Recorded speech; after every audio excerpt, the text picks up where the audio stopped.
ఓం శ్రీగురుభ్యో నమః. హరి ఓం శ్రీ మహాగణాధిపతయే నమః. శ్రీ మహాసరస్వత్యై నమః. శ్రీగురుభ్యో నమః. హరి ఓం. జూలై నెలలో మేషరాశి దగ్గర నుంచి ప్రారంభం చేసుకుని మీనరాశి వరకు కూడా ఏ విధమైనటువంటి గ్రహ సంచారణలు జరుగుతున్నాయి, ఏ విధమైనటువంటి అవకాశాలు మనం అందిపుచ్చుకోగలుగుతున్నాము, ఎంత అనారోగ్యానికి మనం కారణం అవుతాము, ఏ అవకాశాన్ని ఏ రోజున మనం ప్రారంభం చేసుకోవాలి, ఏ పని ఏ రోజు ప్రారంభం చేస్తే ఏ విధమైన ఫలితాలు మనకు లభిస్తున్నాయి, అంతేకాకుండా వచ్చేటువంటి ఆర్థిక ఇబ్బందులు ఏమిటి, దాని యొక్క రెమెడీ ఏ విధంగా మనం చేసుకోవాలి, ఈ నెలంతా కూడా ఈ నెలలో మనం చేయదగ్గ పనులేమిటి, చెయ్యకూడని పనులేమిటి, ఏ విధంగా మన ప్రవర్తన ఉండాలి అనేటువంటి విషయాలన్నింటినీ కూడా మీకు క్షుప్తంగా వివరిస్తూ ఉంటాను. అంతేకాకుండా ఈ నెలలో మనం తీసుకునేటువంటి నిర్ణయాల ఆధారంగా రానున్న రోజులు ఏ విధమైనటువంటి ఆధారితం కలిగి ఉంటుంది అనేటువంటి విషయాన్ని, అంతేకాకుండా ఈ నెలలో మనము ధనం అభివృద్ధి చెందే విధంగా ఏ విధమైనటువంటి ప్రణాళించుకోవాలి, ఏ విషయాన్ని ఎంతవరకు ఎవరికి చెప్పాలి, ఏ విషయాలు ఎవరికి చెప్పకూడదు అనేటువంటి పూర్తి విషయాలన్నింటినీ కూడా క్షుప్తంగా ఈ నెలలో మేషరాశి దగ్గర నుంచి మొదలుపెట్టుకుని మీనరాశి వరకు కూడా వివరించడం జరుగుతుంది. ఈ కేవలము పంచాంగకర్తల ఆధారంగా పరమశివుడి యొక్క ఆజ్ఞ ప్రకారంగా నాకు ఉన్నటువంటి జ్ఞానాన్ని ఉపయోగించి కేవలము జరిగేటువంటి విపత్తుల ఆధారంగా మాత్రమే జాతకం చెప్పడం అనేటువంటి జరుగుతుంది.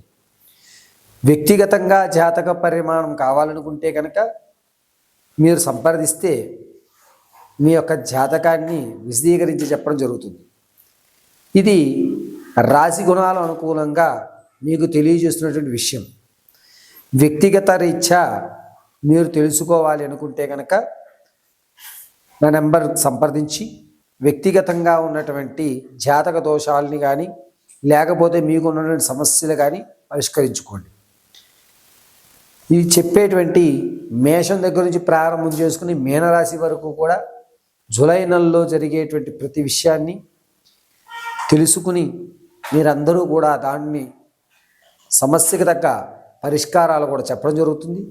వాటిని వివరించుకుని చక్కగా పార్వతీ పరమేశ్వరుల కటాక్షానికి లోబడి మీ కష్టాలన్నీ కూడా ఆ పార్వతీదేవి తీర్చి మీ అందరినీ ఆయురారోగ్యాలతో కాపాడుతుందని మనస్ఫూర్తిగా నమ్ముతూ ఈ రోజున మేషం దగ్గర నుంచి మీనం వరకు కూడా జూలై నెలలో ఉన్నటువంటి ఫలితాలను తెలియజేయడం జరుగుతుంది.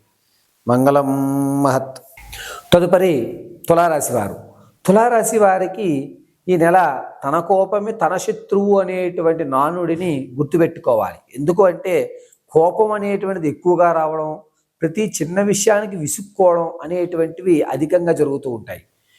ఆర్థికంగా ధనం నిలబడుతుంది, దాన్ని ఏ విధంగా ఉపయోగించుకోవాలో తెలియక అనవసరమైనటువంటి ఖర్చుల మీద ఎక్కువ పెట్టేటువంటి అవకాశం లభిస్తూ ఉంటుంది. ఇక వివాహం కొరకు ఎవరైతే చూస్తున్నారో వారికి మంచి ఫలితాలు ఏర్పడుతూ ఉంటాయి.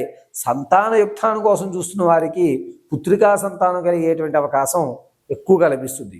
వ్యాపారం ప్రారంభం చేద్దాం అనుకున్న వారు తులారాశి వారు ఈ నెల 12వ తారీఖు తర్వాత వ్యాపారానికి శ్రీకారం చుట్టండి, మంచి ఫలితాలు అనేవి లభిస్తున్నాయి. ఇక మీరు విదేశాలకు వెళ్దాం అనేటువంటి ఆలోచన ఉంటే కనుక దాన్ని ఈ నెల వాయిదా వేసుకోవడం చాలా మంచిది.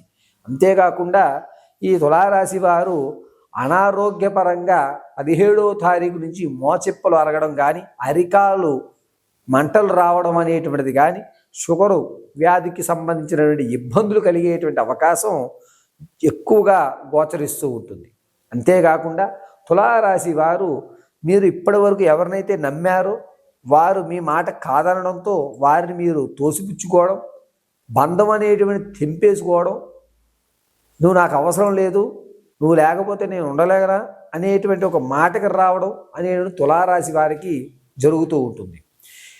వ్యాపారం ప్రారంభం చేసేటువంటి వారికి మంచి అవకాశాలు లభిస్తూ ఉండడం వల్ల కాస్త ఆలోచించుకుని మీరు వ్యాపారాన్ని శ్రీకారం చుట్టుకోండి. ఇక సినీ రంగంలో కానీ రాజకీయాల్లో కానీ లేకపోతే సాంస్కృతికమైనటువంటి కార్యక్రమంలో ఉన్న వారికి మంచి అవకాశం అనేది లభిస్తూ ఉంటుంది. మీకు ఒక పెద్ద పెద్ద వాళ్ళతోటి ఒక నమ్మకమైనటువంటి మాటని ఈ నెల 18వ తారీఖు నుంచి 24 వరకు తీసుకుంటారు. మీ యొక్క శ్రమకి అమ్మా నాకు ఇప్పుడు భగవంతుడు నన్ను కటాక్షించడానికి నన్ను చూస్తున్నాడు, ఇతను పంపించాడు అనే ఒక వైఖరిలోకి మీరు రావడం జరుగుతూ ఉంటుంది. తులారాశి వారికి ఎంతసేపటికి కూడా వచ్చిన ధనాన్ని దేని మీద ఇన్వెస్ట్ చేయాలో తెలియక దాన్ని పక్కగా పెట్టడం, ఒక కన్ఫ్యూజన్లో ఉండడం, ఆ ధనాన్ని ఏమి చేయాలి అనేటువంటి ఆలోచనతో ఎక్కువ కాలం గడుపుతూ ఉంటారు. ఇక ఎవరైతే భార్యాభర్తల మధ్య గొడవ పరిష్కారానికి సెటిల్మెంట్లు కూర్చుంటారో వారికి ఈ నెల కూడా నిరుత్సాహమే ఏర్పడుతుంది. మీరు ఊహించినటువంటి అవకాశం లభించదు. కోర్టు సంబంధితమైనటువంటి ఒక పత్రం మిమ్మల్ని ఇబ్బంది పెట్టేటువంటి అవకాశం ఈ నెలలో లభిస్తుంటుంది. అన్నీ ఉన్న ఆ ఒక్క పత్రం వల్ల తీర్పు మీకు వ్యతిరేకంగా వచ్చేటువంటి అవకాశం ఎక్కువగా గోచరిస్తూ ఉంటుంది. కాబట్టి ఈ యొక్క తులారాశి వారు కోర్టుకు సంబంధించిన విషయాల్లో చాలా జాగ్రత్తగా ఉండడం అనేది మంచిది. తులారాశిలో ఉన్నటువంటి వారికి ఎవరన్నా సహాయం చేద్దాము అని మీరు వెళితే ఆ సహాయము వేరే విధంగా వారికి అర్థమయ్యి నీ సహాయం వల్ల నేను తీసుకోవాల్సిన అవసరం నాకు లేదు అని మళ్ళీ మిమ్మల్ని తిరిగి తిట్టేటువంటి అవకాశం లభిస్తూ ఉంటుంది. కాబట్టి సహాయం అనేటువంటి మాట ఈ నెలలో చేయకుండా ఉండడం చాలా మంచిది.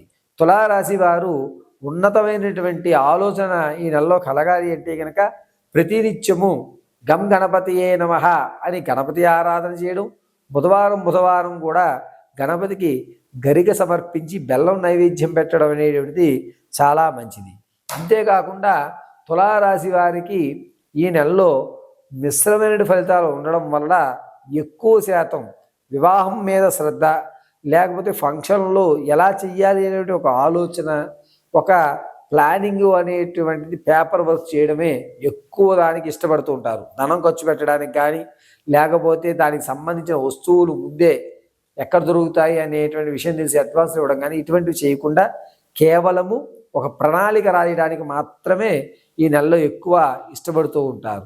అంతేకాకుండా తులారాశి వారికి బదిలీ అయ్యేటువంటి అవకాశం, అంటే వేరే చోటకి వెళ్దాం అనుకున్న వారు ఆ ప్రదేశాలకు వెళ్ళలేక మీకు ప్రమోషన్లు రాక ఎక్కడ వేసిన గొంగళి అక్కడే ఉంది అన్నట్టుగా మీ యొక్క స్థితి అదే విధంగా ఉంటుంది. ప్రమోషన్ కోసం ఆలోచించేటువంటి వారు ఈ నెల ఆలోచించకుండా ఉండడం చాలా మంచిది.